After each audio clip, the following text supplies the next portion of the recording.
Olá você, telespectadora, olá você, telespectador da TV Cultura. A partir de agora você acompanha a edição do Opinião Litoral desta sexta-feira, 13 de setembro. Vai participar analisando as notícias com você e o que a gente vai analisar hoje são as pesquisas eleitorais de intenção de voto para as prefeituras das cidades da Baixada Santista. Quem vai analisar é o Roberto Mohamed. Boa tarde. Boa tarde, Paulo. Vamos começar com Guarujá. Em Guarujá, de acordo com o Instituto Badra, na pesquisa estimulada, Farid Madi está com 37,9%. Nicolás aparece na segunda posição com 17,2%. Vidiello está em terceiro com 12,2%. Thaís Margaredo, Pepe da City, Cláudio Fernando, Coronel Rogério e Sidney Aranha aparecem na sequência tecnicamente empatados. Zé Manuel aparece na última posição. Já o empate mostra Farid com 42,6%, indicando a vitória no primeiro turno. Vidiello aparece em segundo com 13,9%. Nicolás está em terceiro com 9,8%. Em quarto lugar está Pepe da City com 5,7%. Thaís Margaredo, Coronel Rogério, Cláudio Fernando e Sidney Aranha aparecem na sequência empatados tecnicamente. Zé Manuel aparece na última posição. Guarujá apresenta uma liderança nas pesquisas tranquila do ex-prefeito Farid Madi, aliás, fenômeno que as outras cidades da Baixada, várias cidades, observam, a volta de quem já foi prefeito. Mas muita gente dá como certo que o Farid não será o candidato por inelegibilidade. Paulo, exatamente. Para mim, o Farid está usando a tática do Lula em 2018. Levou a candidatura até o limite, sabendo que não poderia concorrer. Para quem não lembra, ele estava preso. E passou para o Haddad em cima da hora. A perspectiva do Lula era transferir os votos para o Haddad automaticamente. Até conseguiu, mas no segundo turno o Bolsonaro conseguiu a vitória. Que a gente não sabe se fosse o Lula, se ele teria conseguido. As pesquisas apontavam que não. Guarujá tem segundo turno. Agora, o Guarujá tem uma coisa curiosa lá, né? Farid foi um dos poucos prefeitos que, depois do advento da reeleição, não conseguiu se reeleger. Perdeu por uma candidata absolutamente desconhecida, era uma vereadora sem muita expressão, que começou no PT, depois foi para o MDB. Saiu da prefeitura de uma forma, um ocaso político, e aconteceu isso com ele depois. Respondeu inúmeros processos por conta da gestão dele, e teve, durante a permanência dele na prefeitura, um ápice político no segundo ano de mandato. Elegeu a mulher como deputada estadual, a Raifa, e eu acho que o que o Farid está usando é a tática de... Ele afirma categoricamente que é candidato, mas eu acho que ele vai levar até onde a corda puder ser esticada para colocar a Raifa. E aí ele usa a tática não só do Lula, mas como foi uma tática usada em Peruíbe também. E acabou elegendo a filha do então... Gilson Bargieri. Do Gilson Bargieri. Então, a gente já viu esse filme antes. Não é crível que ele vá conseguir reverter essa impossibilidade dele concorrer. A situação jurídica é muito ruim dele. E eu acho que ele está fazendo o jogo de levar até o final, até onde der, esticando a corda para lançar a Raifa, mas lançar a Raifa naquela forma que não tem como e vai estar o nome dele na urna depois que fecha o programa, o software, que traz o nome, a foto do candidato. Eu acho que é uma tática. Ele tem aquela possibilidade que da Justiça Eleitoral garantir, ou a Justiça Comum garantir a candidatura dele com aquela tese do dano irreversível, porque a eleição é dia 6 de outubro. E se ele for considerado inocente em algum recurso depois, a eleição já passou e acabou, né? Paulo, mas aí também o próprio dano irreversível é dos dois lados também, né? Eu não acho que muda alguma coisa em relação a Thaís Margarida, ao Sidney Aranha, mas ao Vidiello a situação mudaria completamente, né? Basta a gente ver o seguinte, se a candidata hoje fosse a Raifa e não o Farid, ou se ele tivesse escolhido uma outra pessoa, e tudo aponta que ele vai escolher a esposa, que foi deputada estadual, a Raifa Madi. Será que o quadro seria esse? Uma coisa é o carisma pessoal do Farid, outra coisa é colocar alguém apoiado por ele. Então, aí o dano irreversível fica uma coisa muito curiosa, né? Porque é dano irreversível para quem? Para a cidade ou para ele? Essa é a questão. Vamos ver as pesquisas em São Vicente. O Instituto Badra informa que na cidade de São Vicente, Caio Amado está na liderança com 71,6% das intenções de voto. Rosana Caruso tem 2,5%. Coronel Magno Julião está com 2,4%. Marcelo Rocha tem 1%. Ricardo Fagagnoli está com 0,9%. E Rui Eliseu, em último, com 0,7%. O empate mostra um cenário parecido, com Caio Amado obtendo 75,9%. Rosana Caruso tem 3,6%. Empatados com 1,5% estão Coronel Magno Julião e Marcelo Rocha. Fagagnoli tem 0,6% e Rui Eliseu 0,5%. Os números de ambas as pesquisas são em um cenário estimulado. Em São Vicente, a gente pode considerar que seja um WO, aquela vitória em que o adversário não apareceu para jogar? Eu só acho engraçado as diferenças entre o empate e o Badra. E a Badra, né? São diferenças muito grandes de intenção de voto. Lá é amistoso, Paulo. A eleição foi a reeleição do Papa aqui. É amistoso. Não é nem questão de WO, porque até tem uns times mistos aí para vender, que é negócio de jogo treino. É isso que está acontecendo. O Caio Amado soube fazer a cooptação, e foi cooptação, não foi apoio, porque quando apoio é uma coisa, você negocia, conversa, cooptar olha, você vai pegar 4 secretarias, o outro pega 2, o outro, e aí você compra todo mundo. Não sei como ele governa, a gente já falou disso aqui, porque o secretário deve obediência a quem o colocou lá, e não ao prefeito. O prefeito não manda nada. Só faz live na internet. Então, ele foi muito hábil nisso. Garantiu o segundo mandato num amistoso, uma eleição pro forma. Mas é triste. Na política, isso é muito triste. Porque lideranças políticas que poderiam até apoiá-lo, trazer dinheiro para São Vicente, participar e tudo, mas sem necessariamente ficar dentro do guarda-chuva, né? Isso, para mim, é uma prática política que tem que ser defenestrada. Eu acho que político que faz esse tipo de coisa, que abre mão até da sua importância, vai pagar caro depois, né? Então, eu não vejo graça na eleição de São Vicente por conta disso. Não é por aprovação ao prefeito Caio Amado. O que houve foi cooptação de adversários pura e simples. Comprou todo mundo e vai sair sozinho. São Vicente tem uma situação nessa eleição parecida com a que foi em Santos em 2020, quando tinha 2 deputados, a Rosana Vale e o Kenny Mendes, que poderiam enfrentar o candidato do prefeito Paulo Alexandre, e não enfrentaram. São Vicente tem 2 deputados, Caio França e Solange Freitas, que decidiram não enfrentar o Caio Amado. O Opinião volta depois do horário eleitoral gratuito.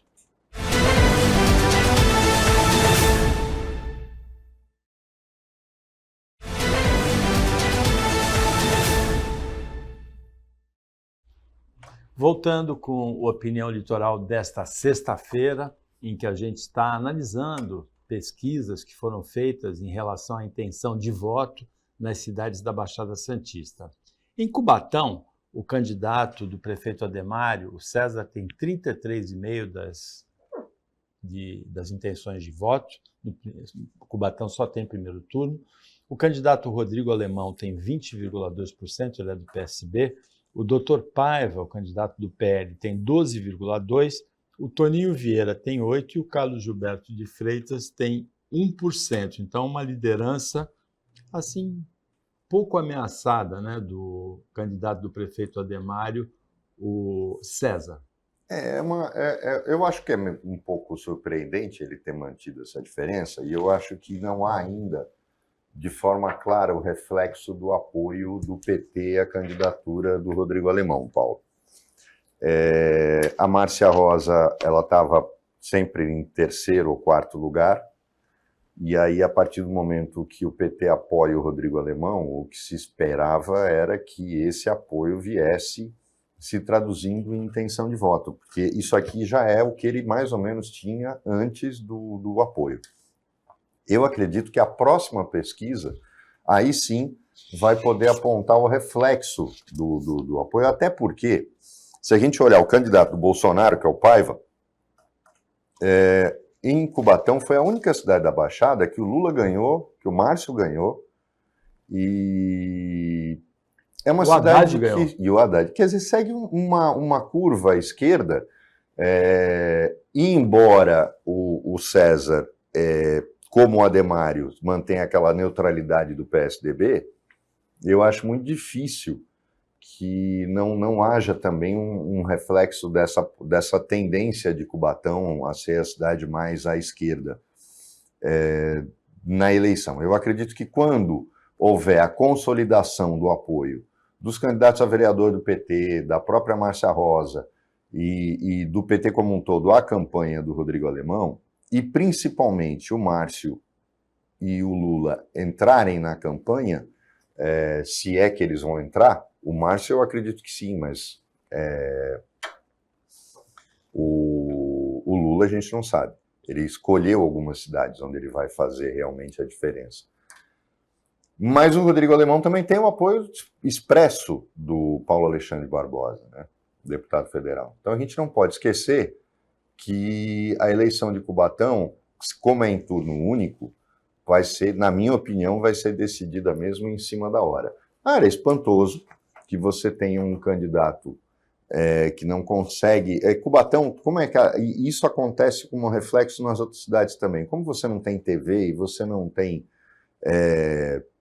a discussão plena dos problemas da cidade, todas aquelas operações policiais, quer dizer, você ter uma gestão municipal que se transformou em casa de polícia, é muito difícil que você tenha um candidato que simplesmente não explica nada, não debate nada e não se justifica em relação à gestão que ele é o sinal de continuidade.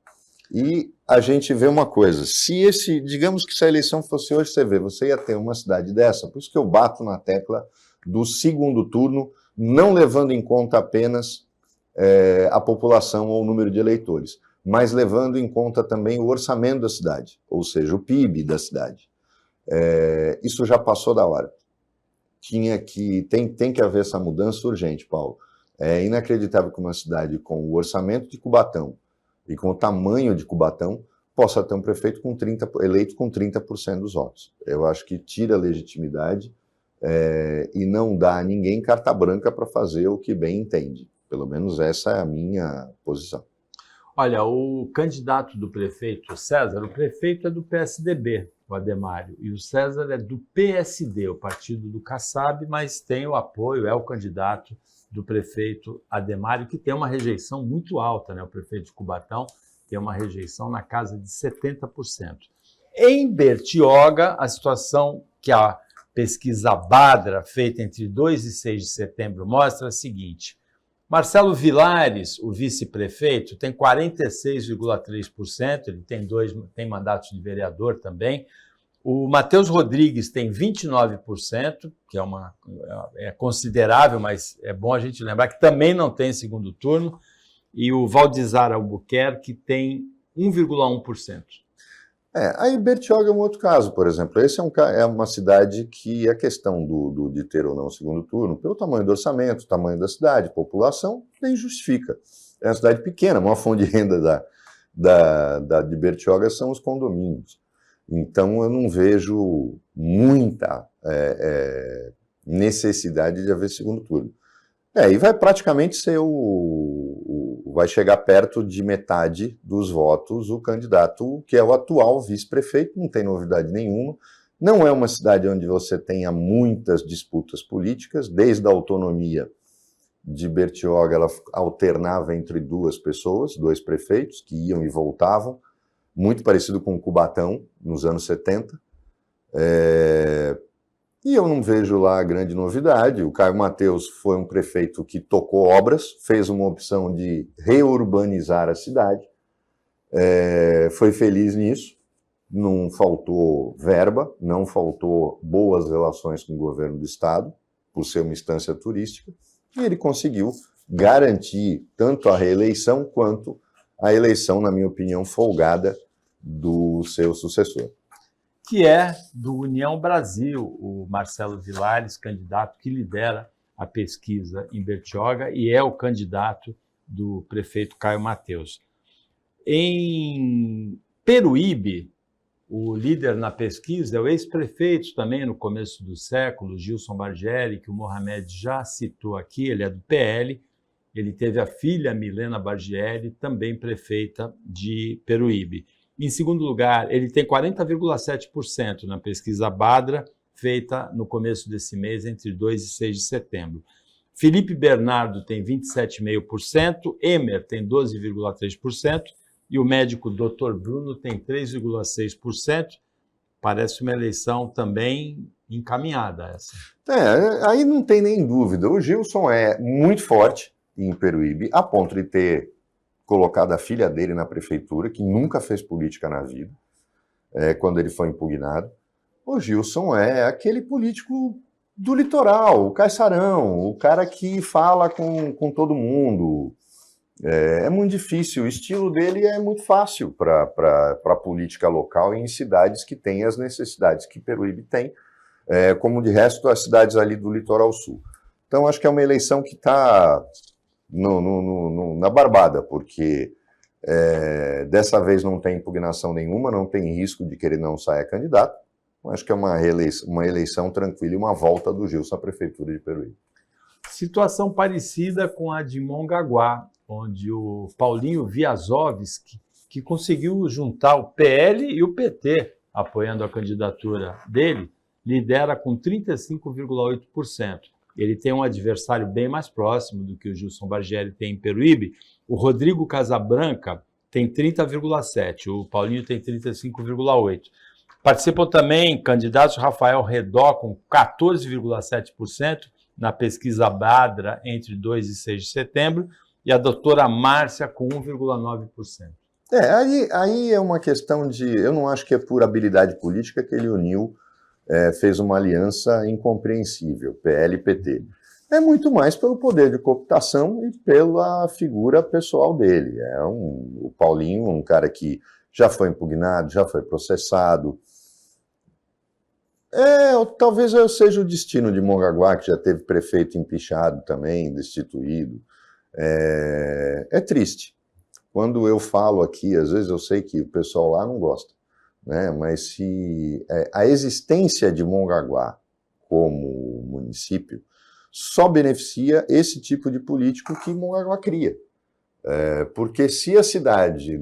Porque ela é o menor município da nossa região e que só tem metade de área para crescer, porque metade de Mongaguá é reserva ambiental, é a Mata Atlântica. Não pode fazer nada. É triste. Eu acho que se ela se tornasse, metade passa para Praia Grande, metade passasse para Itanhaém, o povo ia continuar na mesma. Não ia ter problema nenhum, ia sobrar mais dinheiro, porque não ia ter que pagar salário de vereador, salário de prefeito, salário de secretário, nada disso. Eu acho que a gente precisa rever esse pacto federativo brasileiro, aquele projeto que o Paulo Guedes chegou a mandar para o Congresso Nacional e que foi enterrado, porque é lógico, né? Com o pior Congresso que a gente tem, um Congresso fisiológico que só olha para ele mesmo e não olha para o país, está de costas para o país, é o poder mais escroto que a gente já teve, é o poder mais nojento e asqueroso. A gente nunca teve um Congresso como esse, governa de costas para o Brasil. E a gente tem municípios que não têm papel político, não têm relevância, não têm justificativa de existirem. Eu acho que é o caso, não só aqueles que estavam no projeto de lei, que é com menos de 5 mil habitantes, que é um absurdo ter vereador, secretário, prefeito, eles podem ser um distrito, com um administrador distrital, e eu não vejo razão para isso. Agora, é inacreditável que a gente ainda tenha uma situação de um município na Baixada Santista que tem um histórico desse, de prefeito destituído por ações na justiça, processos criminais e tal. Paulo, eu acho que é um O Arthur exagero. Parada Próxida, uma investigação da Polícia Federal, encontrou uma quantia grande de reais e dólares, mais de 5 milhões na casa dele. Eu acho que foi um dos maiores escândalos que já aconteceram no Litoral Sul. Quando a gente conversa com os prefeitos das 4 cidades, né, quando a gente considera Praia Grande, Mongaguá, Itanhaém e Peruíbe, a gente nota que Mongaguá, às vezes, é um voto discordante e sem razão de ser. Ninguém está falando de preconceito em relação à cidade. A gente tem que analisar geograficamente Mongaguá. É o menor município em área urbana, tem esse problema, como eu falei, de restrições ambientais para o crescimento. Para quem não sabe, tem uma forma até muito clara de identificar o quanto Mongaguá é prejudicada por essa questão ambiental, se a gente estiver falando, lógico, em termos políticos. Quando você vai para a estrada e faz a curva, você nota que o município diminui de tamanho ali, ele é pressionado pela Serra do Mar. E eu não vejo razão, acho que a gente precisa, Paulo, urgentemente rever nosso pacto federativo para que esse tipo de distorção, porque o Estado brasileiro é muito grande. Quando eu falo Estado brasileiro muito grande, é isso, é uma cidade que não tem papel a não ser consumir dinheiro na sua própria existência, consigo mesma, não tem sentido, não tem lógica isso. Olha, no próximo bloco, a gente examina as pesquisas de Itanhaém, Praia Grande e Santos, mas desde já é interessante a gente observar isso. A tendência do eleitor da Baixada por políticos que ocuparam as prefeituras das cidades é grande. Gilson Baggieri, que a gente anunciou em Peruíbe, Marco Aurélio, que a gente vai analisar em Itanhaém, o Paulinho Viazovski em Mongaguá, Mourão em Praia Grande. É interessante essa tendência, é bem interessante essa tendência. O Opinião volta depois do intervalo, bem rapidinho.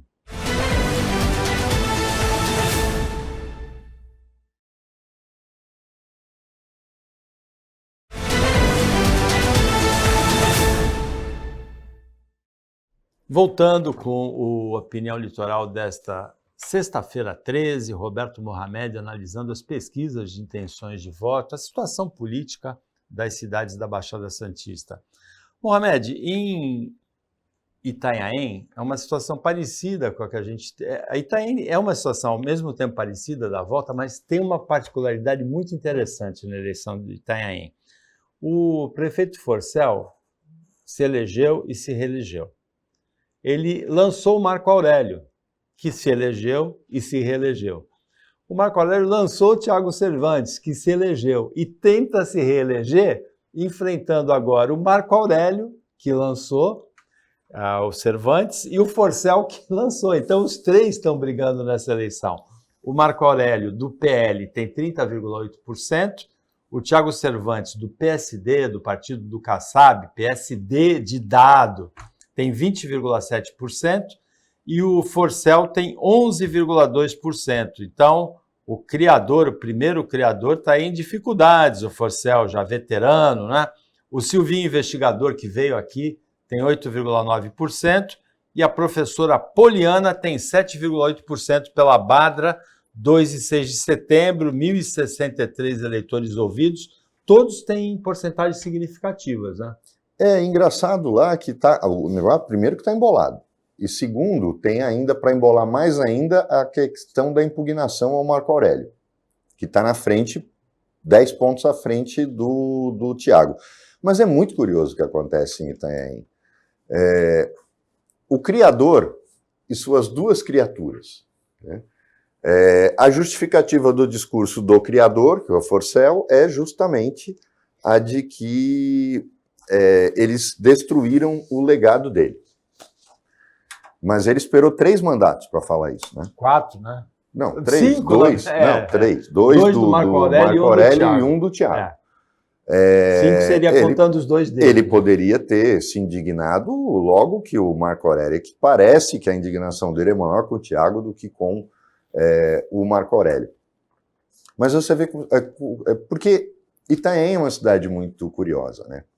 O maior empregador de Itanhaém é um clube. é o Satélite, um clube de funcionários do Banco do Brasil.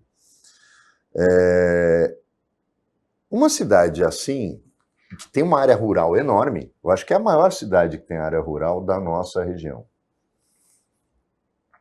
Ela tem uma vocação diversa. Economicamente, Itanhaém podia estar numa situação muito melhor do que está, Paulo. Ela tem área rural, podia ser uma grande produtora rural. Não subestimem, não, a produção rural de Itanhaém. O engraçado é que você ouve, principalmente o Marco Aurélio e o Tiago, eles abordam a questão do rural, falando que fizeram grande coisa, por causa de feira de orgânicos, de comprar a produção local, como se a produção rural de Itanhaém não passasse de uma produção que precisa desse tipo de ajuda para existir, é só de subsistência, e não é, isso é mentira. Ela tem uma área enorme que poderia levar impostos para a cidade. Eu não estou dizendo, lógico, não estamos falando de cidades do centro-oeste, mas estamos falando de uma cidade no litoral que tem uma vocação, principalmente para a fruta, que poderia ser levada mais a sério e tratada com mais carinho, principalmente, quem sabe, criando uma escola rural em Itanhaém. E eu não vejo isso acontecer. Lá atrás, o Forcel criou, teve a ideia, foi atrás e fez o aeroporto. Mas o plano não era ser um aeroporto de suporte a Congonhas. E havia também já naquela época as ideias em relação ao Guarujá, aeroporto do Guarujá, na base aérea de Santos. Mas que ali se fizesse um polo de indústria de alta tecnologia. Nada disso aconteceu. Aí eles falam, a Petrobras começou, ela trouxe investimento, mas não foi a concepção inicial. A concepção inicial não era a Petrobras. A concepção inicial, a Petrobras foi uma opção. A concepção inicial era um parque industrial, principalmente de ultraleves. O ultraleve, para quem não sabe, não é aquela asinha voadora que era antigamente. O avião ultraleve hoje na verdade, o avião experimental. E a gente tem fabricantes que chegaram até a aventar a possibilidade de vir, principalmente a Cirrus, que é um grande fabricante desse tipo de aeronave. Até jato ela já está produzindo. Isso não aconteceu. Na verdade, não adianta só um prefeito fazer fisicamente um espaço e achar que aquilo vai atrair alguém. Para você fazer isso, você tem que ter ou assessoria contratada ou alguém muito bom na sua gestão que vá buscar os negócios. O próprio governo federal criou a Apex, Agência Brasileira de Comércio Exterior, justamente para isso. Não funciona porque ela é objeto de rateio político, né, como tudo no governo federal. Mas ela foi criada para funcionar. É que não funciona. Mas qual era a função dela? Tem um país querendo comprar farinha de osso. E nós produzimos em Pernambuco. Então vamos colocar as duas pontas para conversar e a gente facilita o procedimento de exportação. Essa foi a razão da criação da Apex. Trazer investimentos e levar investimentos. Mas isso não acontece porque ela foi loteada politicamente. Mas essa foi a razão. E quando eu quero fazer algo assim numa cidade, eu tenho que ter gente do ramo, tem que ter gente que faça. O Tiago Cervantes é decepcionante, né, Paulo? Um cara que foi eleito, o Marco Aurélio pelo menos foi eleito. Pode hoje estar enfrentando críticas e tal, mas ele foi eleito e reeleito. Agora o Tiago Cervantes provavelmente vai enfrentar aquela sina dos prefeitos que não conseguem se reeleger, que são pouquíssimos, né? A gente falou do Farid Madi no Guarujá, quando foi candidato à reeleição, que é o caso do Tiago Cervantes. As críticas a ele são muito fortes e eu acho que ele enfrenta um sério problema quando as duas criaturas que o criaram, o pai e o avô, estão contra ele e descendo críticas pesadas à administração dele. A cidade de Itanhaém, ela tem uma área, uma das maiores do estado, 601 quilômetros quadrados. Para a gente ter uma ideia, a ilha de Santos, onde a cidade está, é de 39 quilômetros quadrados, ou seja, essa área de Santos, não a área continental, a área de Santos, ilha, cabe 40 vezes dentro do município de Itanhaém.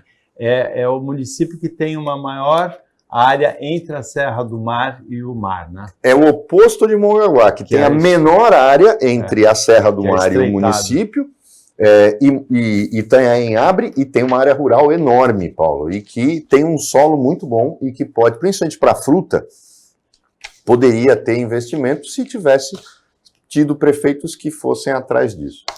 Em Praia Grande, a pesquisa Badra, também entre 2 e 6 de setembro, vamos acompanhar na reportagem.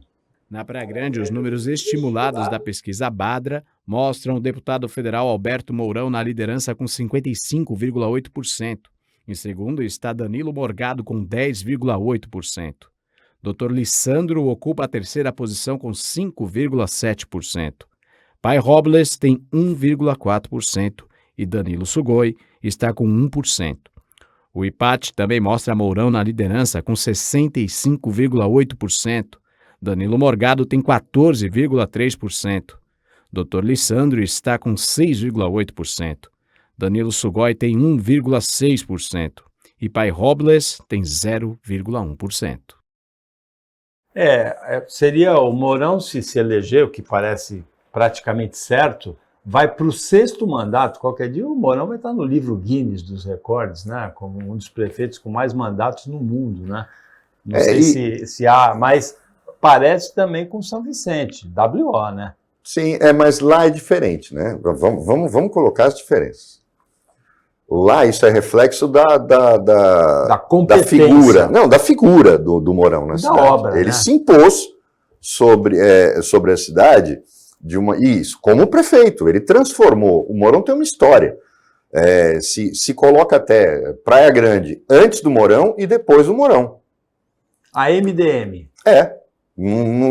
Todo mundo faz essa brincadeira, Paulo. Mourão sempre elegeu seus candidatos. Ele tinha um modus operandi, era um mandato só fora. Eu paguei minha língua, porque eu achei que dessa vez ia ser diferente, porque ele estava fazendo um trabalho como deputado que ele não fez das outras vezes. Antes, nas outras vezes que ele foi deputado federal, ele tinha que mostrar o crachá para entrar, porque o porteiro do Congresso não conhecia ele. Mas dessa vez ele estava sendo muito relevante como deputado federal. E eu até lamento, porque a gente vai ter a bancada dos deputados federais da região desfalcada, de alguém que estava mostrando vontade de fazer a diferença dessa vez. Que é outro negócio, a gente ouve de caras que foram várias vezes prefeitos, que a vida no Congresso Nacional para eles é complicado. O cara está acostumado a mandar, e como você falou, 6 mandatos, o cara não... Ele fala, pô, o que eu estou fazendo aqui? Ele vai para o 6º mandato. Então, eu acho que foi simplesmente o fato de que, falar, não estou querendo só ser o cara que vota, eu quero ser o cara que faz. Mesmo que aqui eu esteja aqui e vou para cá, mas ele acabou usando o de sempre. Não houve um rompimento formal com a Raquel soube se colocar no lugar dela, de criatura. De preposta. Obedeceu. E ele veio candidato e realmente, eu acho que não há a menor possibilidade. Você vê o que é. O Danilo Morgado, há 3 anos atrás, 3 anos e meio atrás, quando acabou a eleição lá, o segundo turno, eu disse que estava surgindo uma nova liderança na Praia Grande. Porque, pela primeira vez, o candidato do Mourão enfrentou alguém com medo. O Mourão precisou pegar ela pelo braço e fazer campanha na rua para eleger a Raquel. Dessa vez, o que ficou claro é que o Danilo só se tornou, só teve aquela relevância porque o candidato não era o Mourão, o candidato era a Raquel. Uma técnica, entre aspas. Agora, quando o Mourão entra no jogo, muda completamente a figura e o Danilo volta para o tamanho que ele realmente tem, porque o tamanho do Mourão é uma coisa inacreditável, é o que eu falo, existe Praia Grande antes dele e Praia Grande depois dele, e isso dificilmente vai mudar enquanto ele estiver na ativa. Quando ele se aposentar, a gente pode ter a cidade tomando outro rumo, mas eu acho muito difícil que isso aconteça a curto prazo. A trajetória do Mourão é impressionante, a gente rememorando, ele se elege prefeito em 92, elege o sucessor, Ricardo Yamauchi, em 96, ele se elege prefeito, porque em 96 ainda não tinha reeleição para prefeito, ele se elege prefeito em 2000 e se reelege em 2004, elege o Roberto Francisco em 2008, volta em 2012, ganha eleição e se reelege em 2016, elege a Raquel em 2020 e lidera as pesquisas em 2024. É uma trajetória realmente impressionante a do deputado federal, ex-prefeito e candidato em Praia Grande, Alberto Mourão. A gente volta depois do intervalo com a pesquisa de Santos.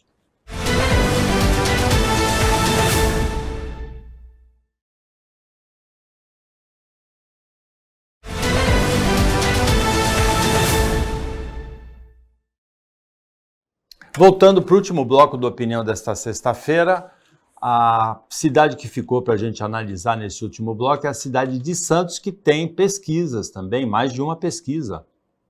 No maior colégio eleitoral da região, a pesquisa estimulada da Badra, na cidade de Santos, mostra um empate técnico entre o candidato à reeleição Rogério Santos, com 38,2%, e a deputada federal Rosana Vale, com 34,3%.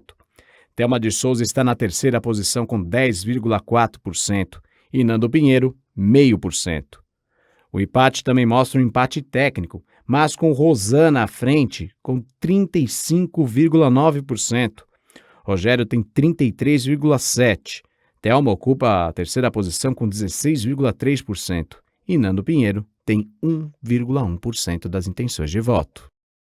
Tem a pesquisa Data Orla também, divulgada no início dessa semana, que mostrou o prefeito Rogério Santos com 40% das intenções de voto, Rosana Vale com 36% e a Thelma com 16%.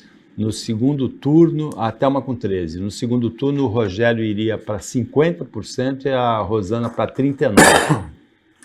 Eu acho que aí a gente tem falado de questões matemáticas porque política é imprevisível, mas tem algumas coisas que dá para se prever. Quando você olha esse retrato de primeiro turno, os dois muito colados, e isso aí, no primeiro turno é irrelevante, a não ser quando o cara tem 49, ele termina o primeiro turno com 49, ele só precisa de 2 pontos a conquistar no segundo turno para se eleger.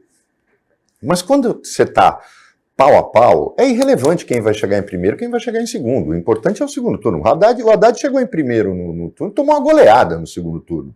Porque é onde ele não consegue crescer. Eu achei muito legal uma observação que eu vi num discurso da Globo News, naquele programa Central Globo News, que eu acho muito bom, porque é apresentado por aquela que eu considero a maior jornalista brasileira hoje, que é a Natuza Neto. Já teve nomes muito mais fortes na própria Globo News e tal, mas por causa da forma como ela conduz, da seriedade e da forma leve com que ela trata de política. E eu acho que isso faz a grande diferença. Hoje, para mim, é a maior jornalista do Brasil na condução de um programa que fala de política. Mas eles fizeram uma observação muito interessante. Em São Paulo, o bolsonarismo representa 15% do eleitorado. Em Santos, ele pode chegar até a 20% do eleitorado. É preciso que as pessoas entendam que o Bolsonaro ganha e a eleição de 2022 mostrou isso claramente. Foi o voto do não quero outro. A gente cansou de discutir isso aqui. Eu não quero PT, vou votar no Bolsonaro. Eu não quero Bolsonaro, vou votar no PT, mas você não é nem PT e nem Bolsonaro. Você é um cara de centro, você é um cara de direita, um cara de centro-direita, centro-esquerda, mas você não apoia o Bolsonaro. Mas eu não quero o PT. A minha rejeição é maior. E eu acho que isso está se refletindo também nessa questão de Santos. Você tem, de um lado, a manutenção de um projeto, que já está há muito tempo, apresenta sinal de desgaste, mas eu acho também um pouco de discussão rasa se considerar que Paulo Alexandre representou continuidade do Papa. Não foi. Força um pouco a barra, né? Eu acho que é forçar a barra, porque houve um rompimento. E que não foi, inclusive, inteligente. Provavelmente, o Papa faz um meia-culpa hoje, de ter lançado o Aquino prefeito, de ter rompido um acordo que ele tinha feito um ano antes. Ele era prefeito, dane-se que o Temer mandou lançar candidato. E aí, vai me expulsar do MDB? Não vai, ele tinha que ter seguido aquilo, ele teria partilhado o poder. Talvez fosse um outro rumo político, aí isso poderia dizer de mesmo grupo. Mas aquela campanha não elegeu o mesmo grupo. Então nós estamos falando de um grupo que está aí há 8, 10, 11 anos. 11 anos e meio. que começa com Paulo Alexandre, não com o Papa, que foi eleito pelo Beto, e também não foi continuidade do Beto, porque imprimiu uma outra forma de administrar a cidade. É preciso tomar cuidado quando a gente fala de grupo político, até porque a deputada Rosana Vale apoiou o Rogério na última eleição, então ela era do mesmo grupo político? Não era. Então, a postura aqui, a eleição basta, e a grande pergunta eu acho que se faz, basta o apoio do Bolsonaro para tornar a Rosana Vale viável? Porque a gente não vê programa de partido, a gente não vê programa de governo, a gente não vê ideias, a gente vê só a não ideia. Isso está errado, tem que mudar, o caranguejinho andando de lado, Santos merece mais, e vai fazer o quê? Então, tanto que aqui a gente vai fazer um programa com todos os candidatos, e isso vai ser perguntado por setor. O que você vai fazer se for eleito? Agora, no segundo turno, imaginar que o eleitor da Thelma, que é a única ex-prefeita que não é a favorita da região, mas que tem uma história na cidade, eleita numa época que não tinha segundo turno, lembre-se, a Thelma foi eleita com 30% dos votos. É muito claro, porque o eleitor da Thelma, a Thelma está aqui, o PT está aqui. Como o Lula está aqui, o PT está aqui. Uma coisa é PT, outra coisa é Thelma, outra coisa é Lula. O eleitor da Thelma, ele pode até não migrar integralmente para o Rogério e anular o voto, Paulo. Mas quando você fala que ela está com 13 a 16, dependendo da pesquisa, vamos contar os 13. Que 6,5% migrem para o Rogério. Ele vai para o segundo turno, numa liderança razoavelmente folgada. Né? Isso considerando que metade do eleitor da Thelma diga, não vou votar em nenhum dos dois. Agora, imaginar que o eleitor da Thelma vote na Rosana no segundo turno é muito difícil, por causa dessa, principalmente pela escolha da Rosana de se colocar como a candidata do bolsonarismo. Ela não tem outro discurso, é esse. Então, a partir do momento que ela se coloca como a candidata do bolsonarismo, é muito difícil imaginar que o eleitor da Thelma ele vai ficar na opção de anular o voto ou não votar e votar no Rogério. Ele não vai ter para onde ir, porque é inconcebível que alguém vote. Eu ouvi outro dia, mas ela é mulher. Mas não vai acontecer, porque aí não pesa a questão de gênero. O que pesa é a questão política, ideológica, e o eleitor do PT é um eleitor ideológico. A gente não tem dúvida em relação a isso. Agora, rapidamente, Mohamed, que a gente está no final do tempo, em São Paulo, na semana passada, a gente previu isso. O Pablo Marçal, que surgiu como um meteoro nessa eleição, botando fogo no parquinho, ele teve um Datafolha muito duro para ele na semana passada, porque destruía o discurso dele. Mostrava ele empatado com o Boulos e com o Nunes, só que perdendo para o Boulos no segundo turno e o Nunes ganhando do Boulos. Esse Datafolha, eu lembro da análise do Otávio Guedes na Globo News, dava um discurso muito claro para o Nunes. O Datafolha de ontem mostrou isso, né? O Nunes subiu para 27, é ele que derrota o Boulos tem 25% e o Pablo Marçal baixou para 19%. É um momento novo da eleição. Porque eu acho que o cara que entra como outsider, ele surpreende, né? Eu vou falar com fulano, carteira de trabalho e tal. Era muita cena, mas não tinha consistência. Não tem consistência. Então aí é onde a coisa... E aí a coisa vai se assentando. E é o que aconteceu. Agora, sem dúvida nenhuma, Paulo, eu nunca vi um candidato com tanta rejeição numa eleição municipal como o Boulos. Boulos perde para ele mesmo. Agora o Marçal ultrapassou, né? Também tem uma rejeição muito mas grande. O Boulos, é incrível ver isso, e o erro de estratégia, né?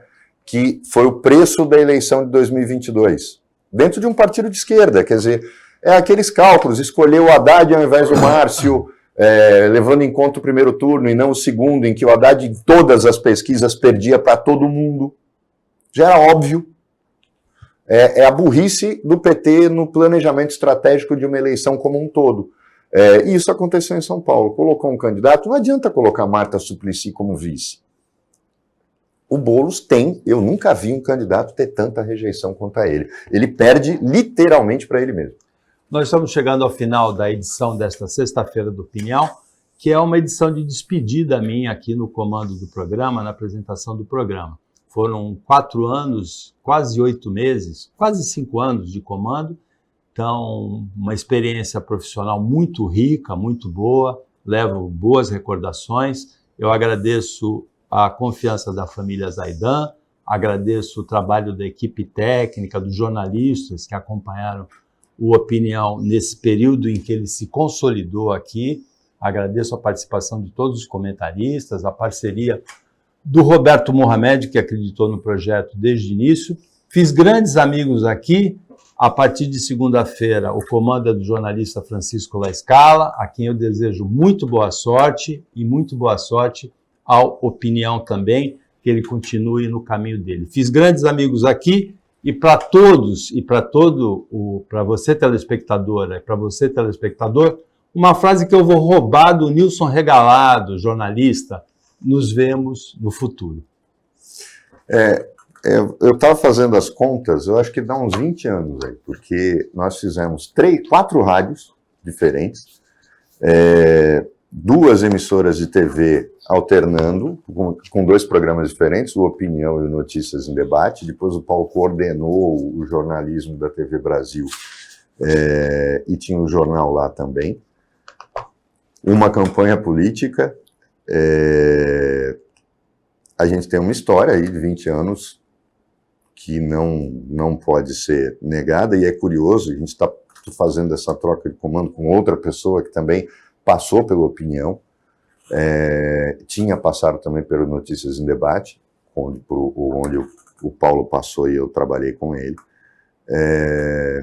A gente olha para frente, mas é um carinho enorme que a gente tem pela história que a gente construiu em veículos de comunicação, sempre prezando por uma coisa que a gente não abriu mão e que eu acho que é a principal coisa que eu guardo disso, que foi nunca ter se vendido a interesse, patrocínio, qualquer tipo de coisa em todos os veículos que a gente passou, e a nossa liberdade que sempre foi mantida em relação a tudo. Boa sorte, Paulo. Até segunda-feira com o Chico La Scala aqui no comando, e um ótimo final de semana para você, telespectadora, para você, telespectador, e eu repito, nos vemos no futuro.